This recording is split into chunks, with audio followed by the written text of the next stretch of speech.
FM.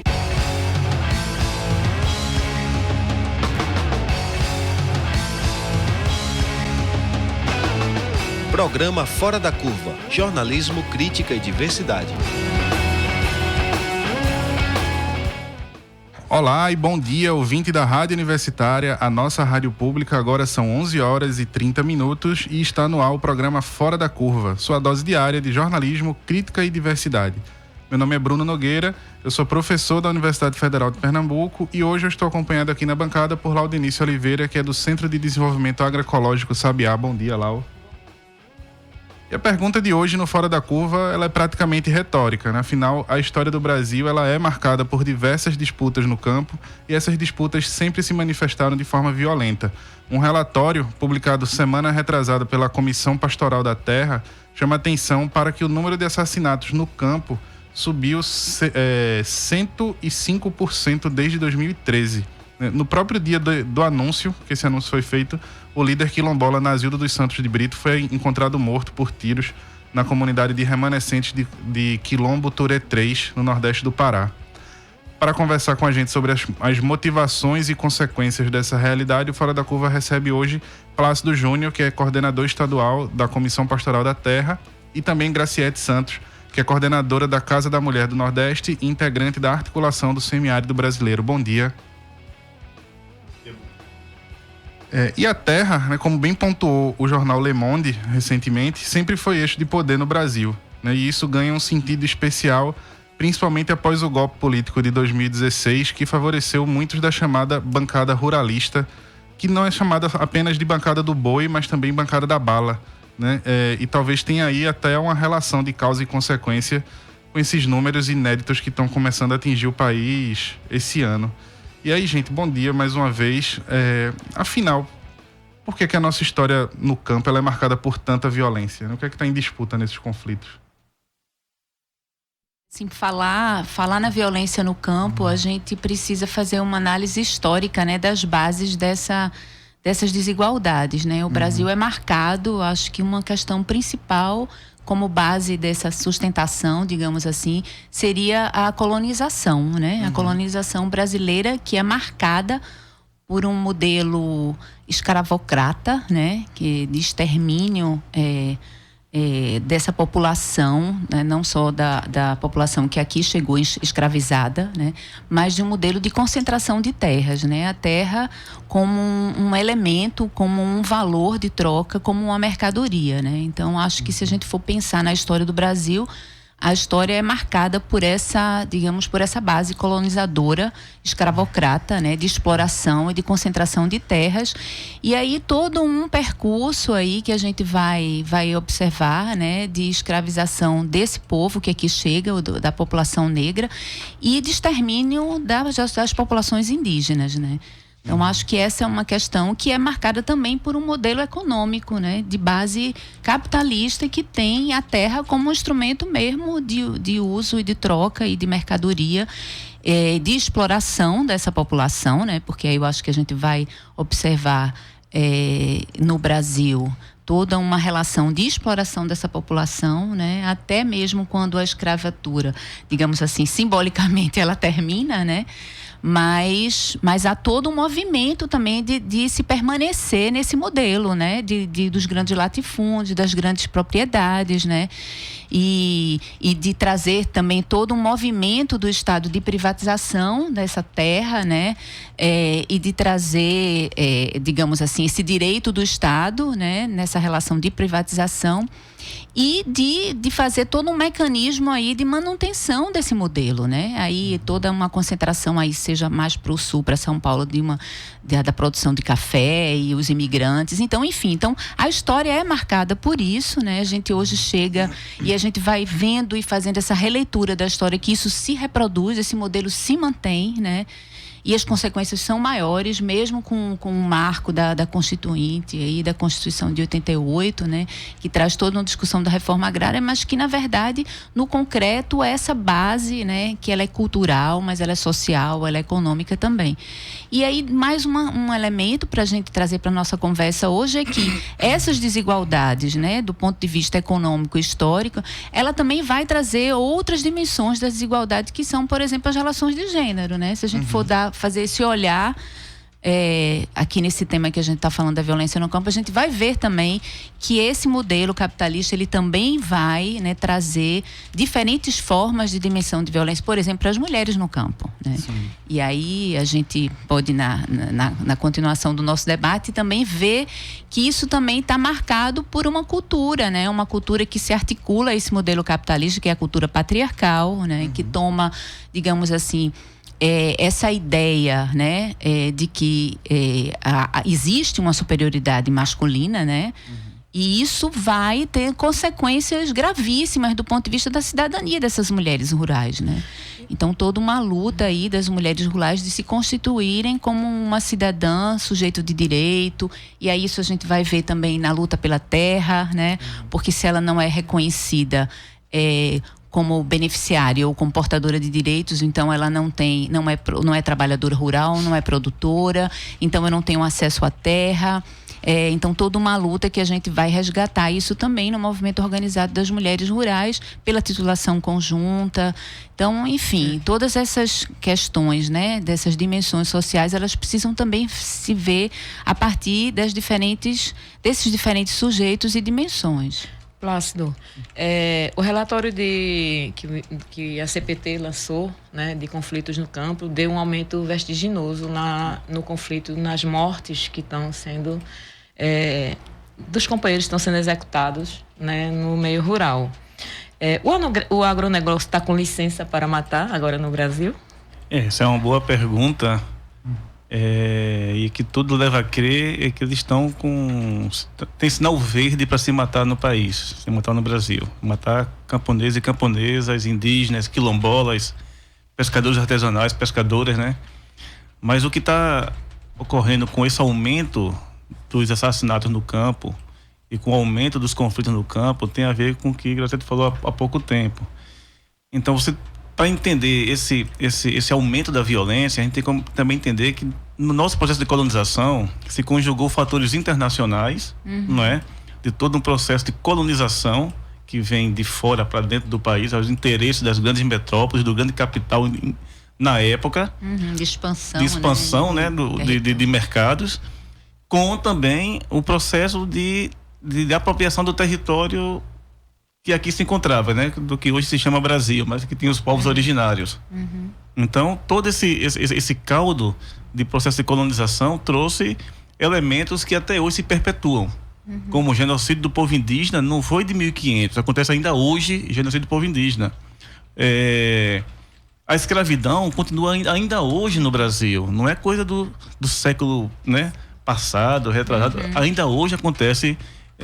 Inclusive ontem estava no Ministério Público do Trabalho, onde teve um debate sobre o trabalho escravo contemporâneo. Então o trabalho escravo se perpetua ainda hoje. A violência de outras formas, né, toma novos contornos. A violência se perpetua ainda hoje, não é algo novo na nossa sociedade. Então esses elementos eles trazem para hoje num contexto político muito mais adverso, porque nós temos um contexto internacional onde o capital financeiro procura materializar todo o capital especulativo e materializa através da apropriação das terras, mas não só das terras mais, das águas, do ar, dos minérios, né? Da biodiversidade, do conhecimento tradicional das pessoas que vivem no campo, né? E conjugado a isso com o estado de sítio que estamos vivendo hoje, com um golpe instalado no país, aonde dá carta verde para se matar. Para você ter ideia, o ano de 2017, uma marca dos assassinatos foram as chacinas. Foram as chacinas, 4 chacinas. Grandes chacinas. Coisa que a gente não tinha visto desde Eldorado de Carajás. Verdade. Então você na década de 80 você tem assassinatos seletivos de lideranças. Na década, vamos dizer assim, entre 1990 a 2000, você tem assassinatos de quem está lutando pela terra. Aí vem a chacina de Deodoro de Carajás, né? E antes de Deodoro de Carajás, você tem a chacina em... me fugiu, mas tem uma chacina antes, em 1995, Corumbiara. Sim. Aí você tem, na década de 2000 para cá, você tem assassinatos, volta de lideranças. Isso. E o contorno agora é de chacinas, porque tem um elemento muito fundamental que é da impunidade. Para se ter uma ideia, nos últimos 30 anos, a CPT registrou 1.900 assassinatos no campo. Desses, somente 31 condenados foram julgados. Então a impunidade é que reina no campo brasileiro, e a impunidade é que dá alimento para dizer que pode matar, que não acontece nada com você. Eu queria aproveitar essa sua fala, que você lembrou muito bem dos diferentes sujeitos, né, que essa violência no campo atinge, e um deles também é o dos povos indígenas, né? A gente está aqui no telefone com o Marquinho Chocuru, né, que vai falar para a gente um pouco da perspectiva dos povos indígenas, como é que essa violência no campo atinge eles. Bom dia, Marco. Bom dia a todos os ouvintes. Então, você podia falar um pouco para a gente da perspectiva dos povos indígenas, como é que essa violência no campo atinge vocês também? A violência contra os povos indígenas, ela é secular, né, milenar, eu diria assim. Em virtude da grande perseguição, né, dos territórios, né, ou seja, os grandes latifúndios e enfim, na busca desenfreada de ter terra, né, e produzir e tudo mais. Isso foi acontecendo, o processo de invasão nos territórios indígenas, e com isso a violência crescente, né, contra os povos indígenas.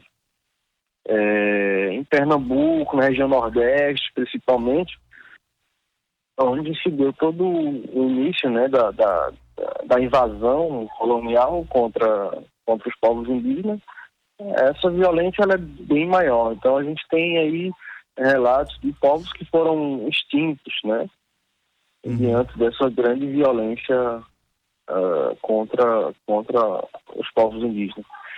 Aqui em Pernambuco, e aí falando especificamente do povo Chucuru, nós iniciamos a luta do povo efetivamente pela recuperação do território em 89, 85, 89, mas evidentemente que já havia todo um histórico, né, de perseguição, de massacre às lideranças, né, que ancestrais, pessoas que foram esquartejadas vivas na aldeia Vila de Simples, simplesmente pelo fato de falar a nossa língua. Muitos foram presos, né, por dançar o ritual sagrado, e assim vai, né? E aí a luta permanece, a resistência, né? O território Chucuru começa a luta efetivamente pela identificação e delimitação do território, em 89, e 90 começa o enfrentamento, que são as retomadas que nós fizemos para poder tentar recuperar o território, e a violência ela começa ali, né, com as ameaças contra o meu pai, o Cacique Chicão, que este ano, né, vai fazer 20 anos de morte dele. Agora no dia 20 de maio. E ele começa as ameaças contra ele e algumas lideranças, né, do povo Chucuru. Ok, obrigado, Marcos. Ok. O relatório da comissão deu esse panorama nacional, né? A gente tem um recorte aqui de Pernambuco. Pernambuco é um dos estados também de maior conflito no campo, né? No Brasil.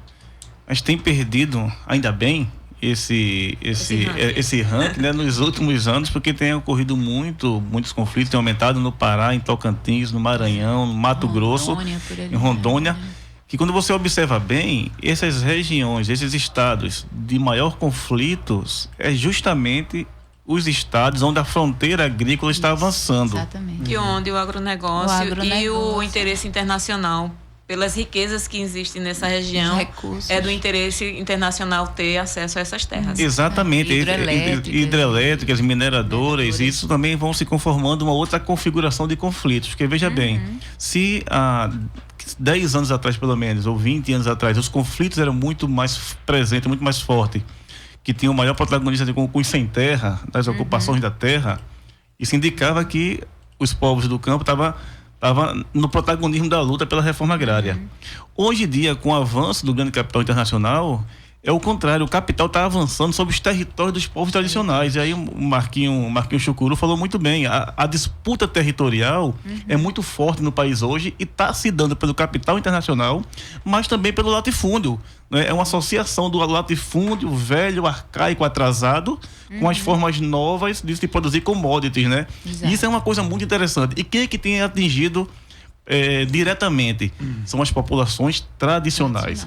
Fundo e fecho de pastos, faxinalenses, quebradeiras de coco, pescadores e pescadores artesanais, quilombolas, indígenas, essas pessoas que estão guardando os territórios, guardando o conhecimento nosso, né, que é do nosso povo, né?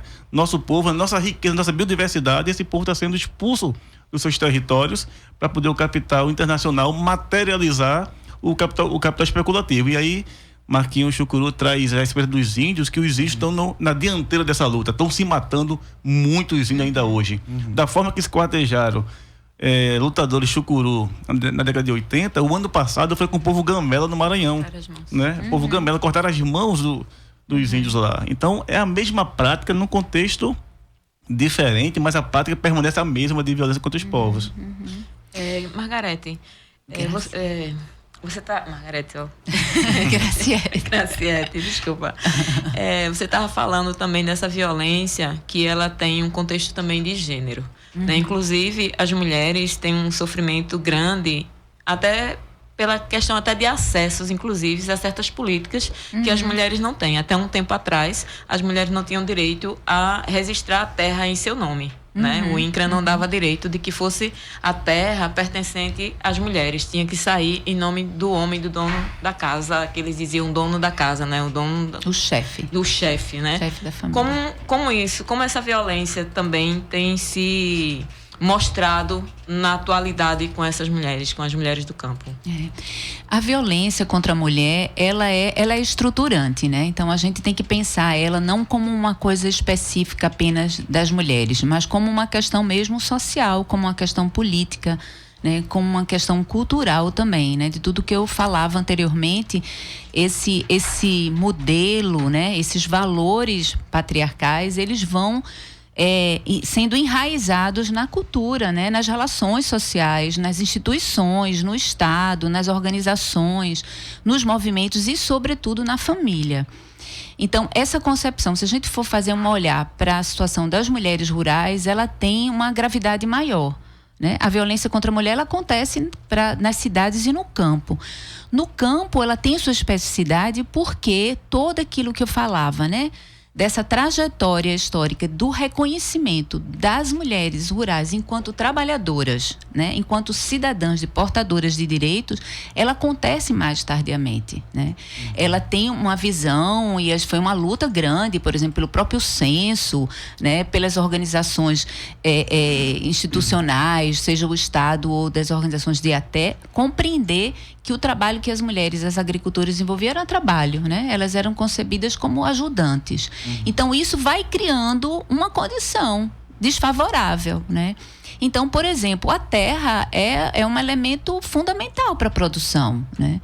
E as mulheres, juridicamente, elas não tinham esse direito porque elas não eram concebidas como trabalhadoras, né? Então, o que a gente vê? A gente vê uma mudança, né? Fruto da luta de movimentos organizados de mulheres no campo. Por esse reconhecimento, a gente constitui isso do ponto de vista jurídico, mas na prática a gente ainda observa, né, que há conflitos, né? No momento em que as mulheres, por exemplo, toda uma discussão aí do reconhecimento da produção das mulheres sejam no entorno de casa, né? Para que elas recebam uma TE específica, para que elas possam acessar mercados, para que elas possam acessar o crédito, por exemplo. O crédito foi uma bandeira forte, né? E a gente tem dados muito insignificantes ainda do acesso das mulheres ao crédito. E aí tem a ver com tudo isso que puxa, né? Quer dizer, as mulheres têm dificuldade de acesso ao crédito porque, na verdade, elas não têm a titulação da terra. Muitas vezes, elas têm direito de ter, né? A titulação conjunta. Mas aí ela enfrenta também nas relações familiares esse conflito com o próprio companheiro, tem que né? disputar também dentro de casa. Então, dentro de casa, né? Eu penso que esse é um elemento muito importante, porque é ali, aí a gente vai para a realidade rural, né? Do que a gente já conseguiu conquistar. Hoje, pensando também, uma outra coisa que é importante a gente refletir é que quando a gente fala da violência contra a mulher, a gente precisa pensar que elas têm diferentes dimensões, né? Não estamos falando apenas da violência física. A gente tem a violência moral, a violência psicológica, a violência sexual, né? Que ela não está fisicamente marcada, mas ela traz consequências enormes, né? Da autoestima dessas mulheres, de adoecimento psíquico dessas mulheres, né? De você desqualificar essa mulher. Então, essas dimensões, elas vão acontecendo, né? De diferentes formas. Elas são muitas vezes sutis, né? No seu dia a dia, no seu cotidiano, e que interferem nessa condição dessa mulher se reconhecer como pessoa de direito. Na zona rural, a gente tem uma dificuldade grande, inclusive de dados. Porque as subnotações, né? Ou seja, os casos que acontecem de violência, elas são subnotificados. Por quê? Porque a gente não tem um aparato ainda suficiente.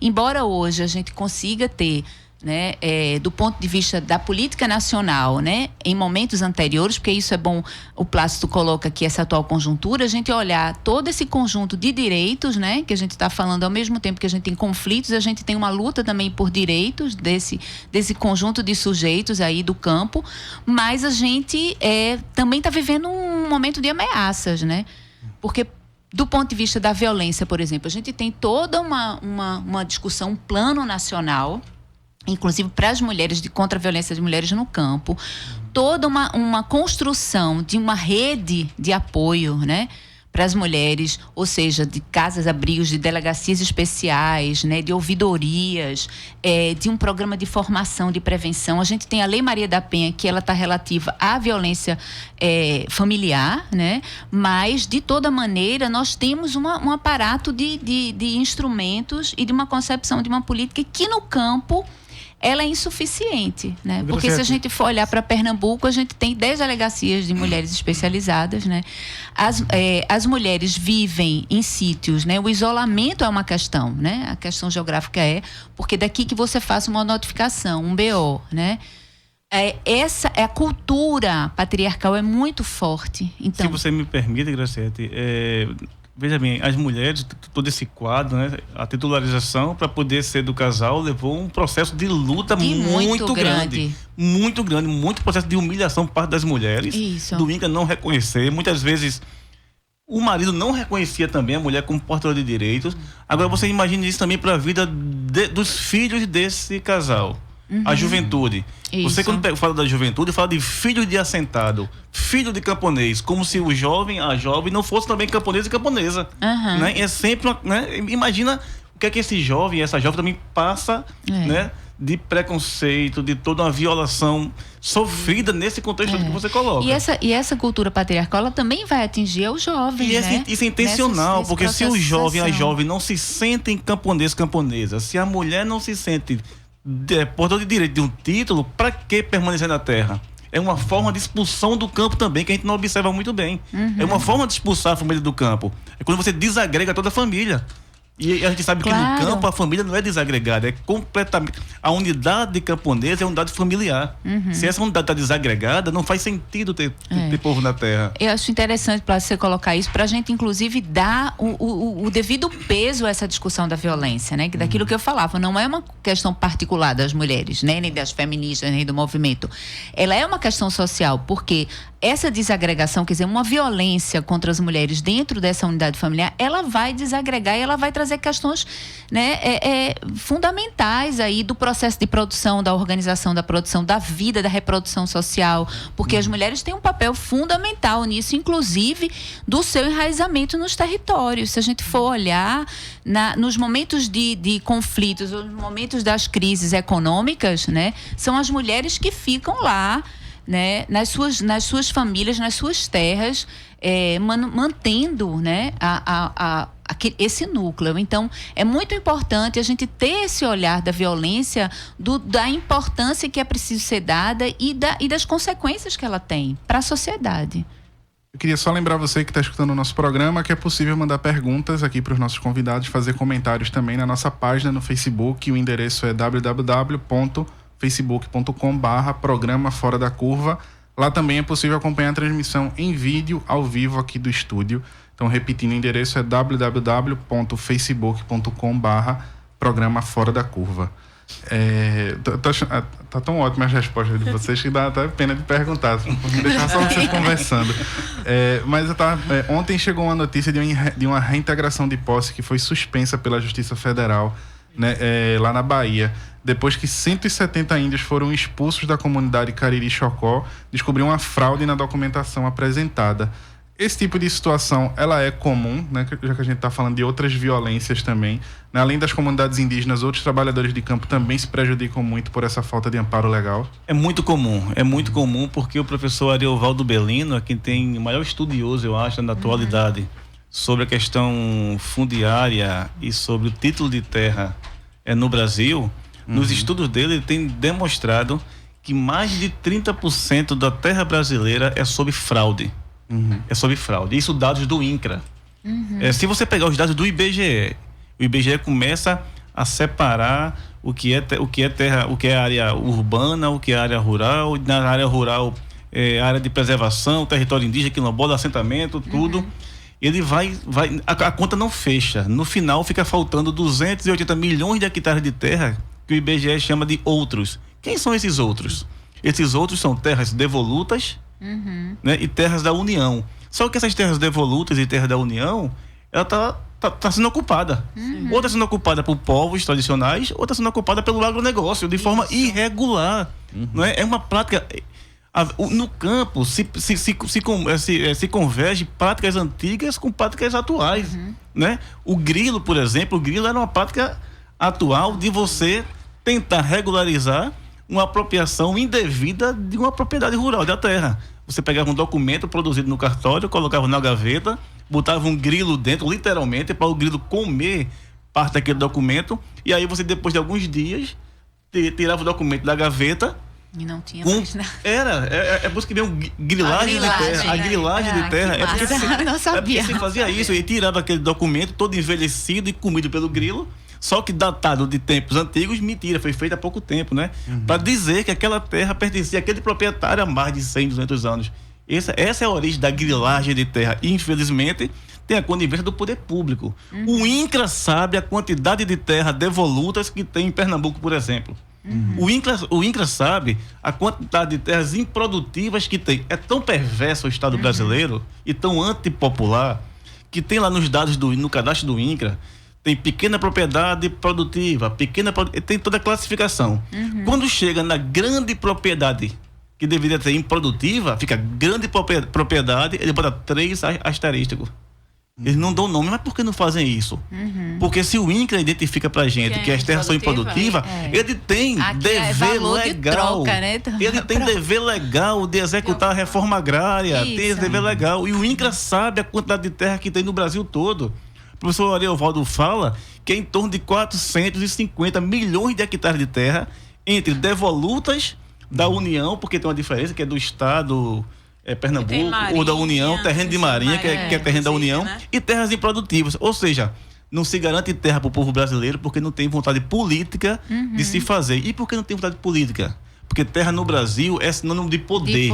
E poder é muito complicado de mexer com ele, um poder enraizado que temos hoje. Agora, uma coisa que chamou a atenção vendo essa notícia da reintegração de posse é que a parte errada, a empresa, ela foi sempre tratada como a empresa. Ela nunca tem nome, ela nunca tem identidade.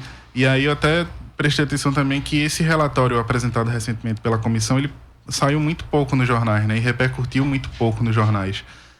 Eu queria saber, assim, o campo ainda é muito silenciado pela mídia tradicional? Sim, eu acho que porque a mídia, ela tem também, né, ela tem os seus interesses, né, de manter esse sistema. Então, a grande mídia, ela está articulada com a manutenção desses valores, dessa cultura e, sobretudo, desse capital, né? Hoje a gente tem uma mídia comprada, digamos, por grandes e poucas famílias, né, no Brasil.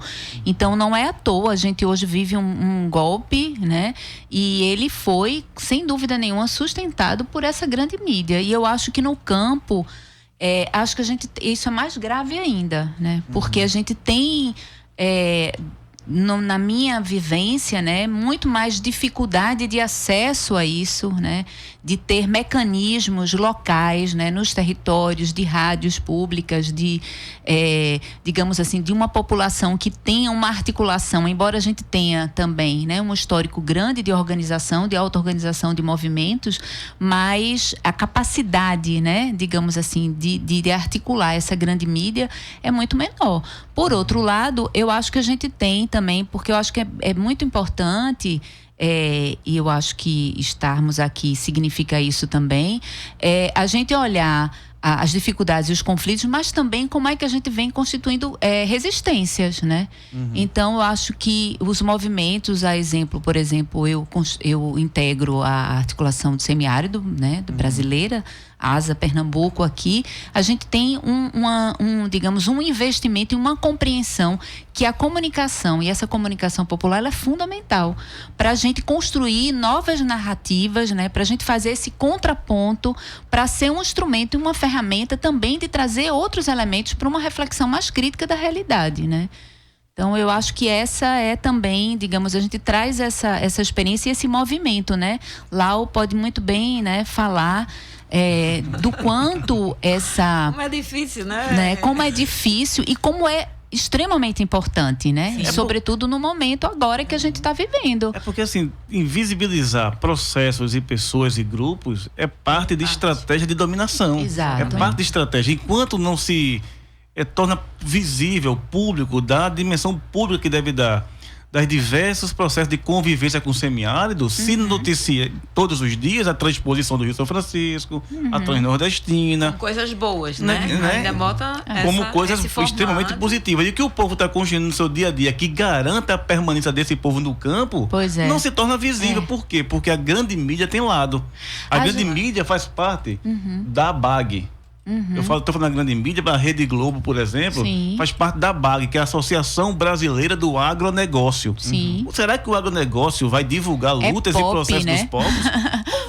Não vai de forma alguma, né? Então tem que entender esses processos de comunicação da grande mídia como estratégia de poder mesmo, né? E eles têm esse braço deles. E tem como é que se diz, esse poder de influência, né? Tanto como a gente está vendo o ódio divulgado hoje, inclusive as pessoas, inclusive, atirando em grupos que se organizam e que estão lutando por direitos. Agora, em todo lugar, a caravana do Lula foi alvejada. Agora, como é que se diz? O acampamento também é alvejado.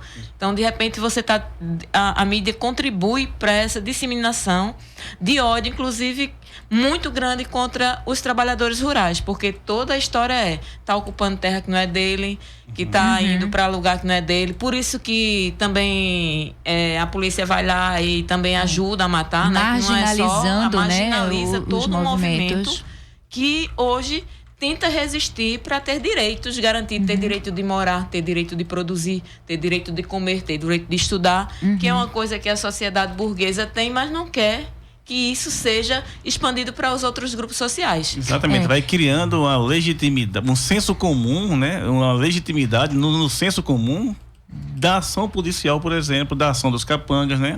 Já visto aí esse candidato louco, maluco do tal do Bolsonaro, né? Que assim, todo o discurso dele é nesse sentido, né? Vamos fazer justiça pelas próprias mãos, a saída é essa, né? Então, acho que a mídia, a grande mídia, tem um papel fundamental, né? Principalmente agora, nesse momento. A gente precisa olhar a realidade nesse sentido e o quanto isso, a gente olhando de novo para o campo, né? como é importante, eu acho que todo esse movimento de resistência, né, das frentes populares que aí estão, né, de esquerda, de movimentos que estão tentando construir processos de fazer esse diálogo, né, com essa população que está também, apesar de que a gente tem acesso às redes sociais, né? A gente está falando aqui, mas o campo também está lá com seu celulares da vida e na internet, com as dificuldades, talvez, né? Por uma questão mesmo técnica de acesso à transmissão e tudo, mas isso é uma realidade hoje. A gente também lida com isso, né? Então, assim, eu acho que mais do que nunca é muito importante para que a gente se volte para qualificar, né, esses discursos. Porque, assim, a ideia da grande mídia é polarizar. Mas, assim, uma ideia completamente enviesada, né? E que uma enfrente a outra como se não houvessem propostas outras, né? Ou seja, você não tem uma condição de poder também dialogar sobre as diferentes propostas, né? E posições. E eu acho que uma coisa grave daquilo que a gente estava falando, dos diversos sujeitos também, que essa mídia, ela não reconhece as diferentes falas, né? Ela não só ela exclui, como ela também, ela olha como se todos fôssemos iguais, né? Homens brancos e ricos e não considera isso, né? Então, novamente, é uma estratégia, como o Plácido falou, né? Uma estratégia de silenciar e de encurtar o pensamento das pessoas. Você falou não só os outros sujeitos, mas uma coisa que vocês falaram aqui que eu achei que foi muito interessante, as outras violências também, né? Porque a gente está pautado aqui por essa violência física, essa violência que mata, né? Mas, como vocês me lembraram, tem uma violência que é psicológica e essa relação com o agronegócio, como você também bem lembrou aí, que o agro é pop. Isso é a representatividade de uma outra violência simbólica também, que é política, né? A gente até abriu o programa falando dessa relação com a bancada ruralista. E aí eu queria saber de vocês que fazem esse trabalho mais próximo do trabalhador do campo, se de 2016 para cá tem surgido mais dificuldade em se fazer essas articulações ou mudou pouca coisa? Olha, quando a gente no nosso... teve essa mudança no... você fala assim, dificuldade de articulação em que sentido? Porque o que a gente tem percebido é que eu acho que a gente tem que começar uma autocrítica pra gente também. A gente precisa fazer muita autocrítica, a esquerda tem que fazer autocrítica, os movimentos têm que fazer autocrítica. Eu vou pegar o gancho que Graciete terminou aqui no finalzinho. A tentativa toda é de polarizar entre dois projetos de sociedades, ou esse ou aquele. E quando a gente convive com os povos do campo, a gente começa a perceber que existem várias outras formas de estar na terra. Existem vários outros projetos societários, várias outras formas de lidar com a natureza, com as relações com a família, com a produção. No entanto, muitas vezes a gente só vê a terra, por exemplo, como elemento de produção. A gente não vê a terra como elemento da vida, da vida na sua plenitude, da agricultura, exatamente, né? Da cultura, do jeito próprio de estar na terra. E cada povo carrega esse seu jeito próprio de estar na terra. Sua ancestralidade, com seu local. O semiárido é uma coisa, a zona da mata é outra, a agreste é outra coisa. Se a gente não leva em consideração essas diversas formas e jeitos de estar na terra, nós não vamos conseguir articular as diversas lutas que estão acontecendo. Porque acontece luta no campo e na cidade também todos os dias. Nós noticiamos nos apegamos a eventos que são mais gritantes. Mas se você observar, né? a luta no campo é cotidianamente. Você tem ali em Sirinhaém, por exemplo, uma comunidade que foi expulsa lá de Sirinhaém pela usina Trapiche, que vivia dentro do manguezal, uma comunidade tradicional de pescadores. E aí, eu conhecia 4 senhores que já faleceram de 5 anos para cá. Saíram de lá, tiveram derrames. Tristeza, né? Tristeza, do velho banzo que a gente trazia no navio negreiro. Então, são tantas formas de violência com diversos tipos de povos. Maria Francisca, aqui em São Lourenço da Mata, ela vive em meio hectare de terra, e a usina Petribu, que tem 40 mil hectares de terra, todo dia tenta expulsar ela.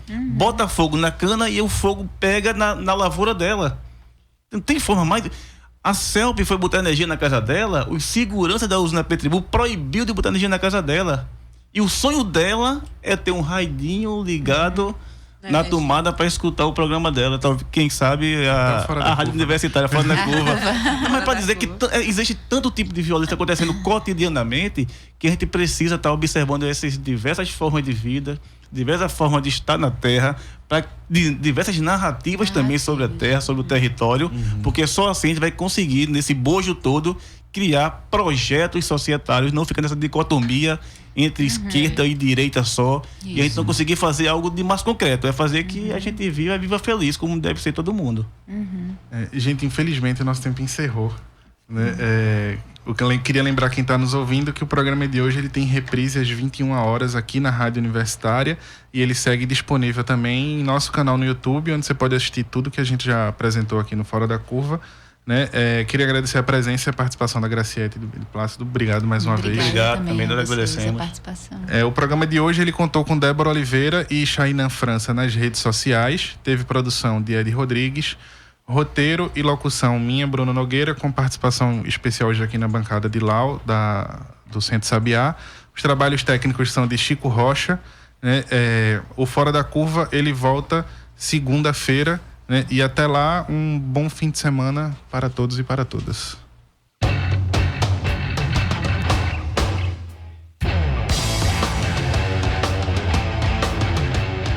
O programa Fora da Curva é uma realização do Departamento de Comunicação Social com o apoio do Departamento de Sociologia, do Núcleo de Design e Comunicação do Centro Acadêmico do Agreste e do Núcleo de Rádio e TV Universitária. Parceria com o Marco Zero Conteúdo, Centro de Cultura Luiz Freire, Centro das Mulheres do Cabo, Centro Sabiá e Terral Coletivo de Comunicação. Esse programa fica disponível nas nossas redes sociais, na nossa página do Facebook, no canal do YouTube e no Mixcloud. A música tema do nosso programa foi composta pela banda Diablo Motor. Programa Fora da Curva. A gente fala o que a maioria cala.